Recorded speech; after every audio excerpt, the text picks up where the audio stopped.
এই গরিব ছেলেটি ভুল করে একজন ধনী মহিলার সঙ্গে ধাক্কা খেয়ে যায়। ভীত সন্ত্রস্ত গরিব ছেলেটি তাড়াতাড়ি সেই ধনী মহিলার জামা কাপড় ঝাড়তে শুরু করে। ঠিক তখনই সেই মহিলার সঙ্গে থাকা লোকটি গরিব ছেলেটিকে মারতে শুরু করে, কিন্তু এত মারধরের পরেও ধনী লোকটি এতে সন্তুষ্ট হননি। তাই তিনি এইবার একটি বেসবল ব্যাট তুলে নিয়ে গরিব লোকটিকে মারতে শুরু করেন।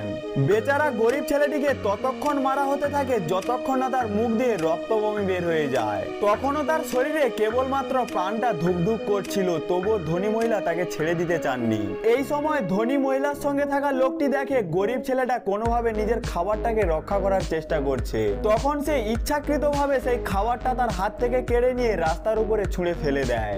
বেচারা গরিব ছেলেটা তখন হামাগুড়ি দিয়ে সেই খাবার তুলতে যায়। তার এই দুর্দশা দেখে সেই ধনী ও অহংকারী লোকটা হেসে লুটিয়ে পড়ে, কিন্তু তারা জানতো না যে মৃত্যু খুব শিগগিরই তাদের দরজা কড়া নাড়তে চলেছে।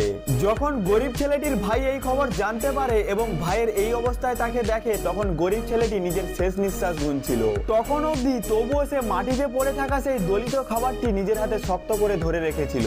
শেষ কথা বলার আগেই সে মারা যায়। এই ঘটনার পর বড় ভাই প্রচন্ড শোকে ভেঙে পড়ে। সে সঙ্গে সঙ্গে নিজের সঙ্গীদের ডেকে পাঠায় এবং 15 মিনিটের মধ্যে পুরো ঘটনার সত্যতা জানানোর নির্দেশ দেয়। মাত্র 10 মিনিট কেটেছে, এর মধ্যেই তার একজন সাথী ঘটনাটির দিনের সিসিটিভি ফুটেজ নিয়ে ফিরে আসে। এর পরে কি হতে চলেছে, বড় ভাই কি ছোট ভাইয়ের মৃত্যুর বদলা নিতে পারবে? দেখার জন্য ভিডিওটিতে একটি লাইক করে কমেন্টে পার্ট 2 লিখতে ভুলো না।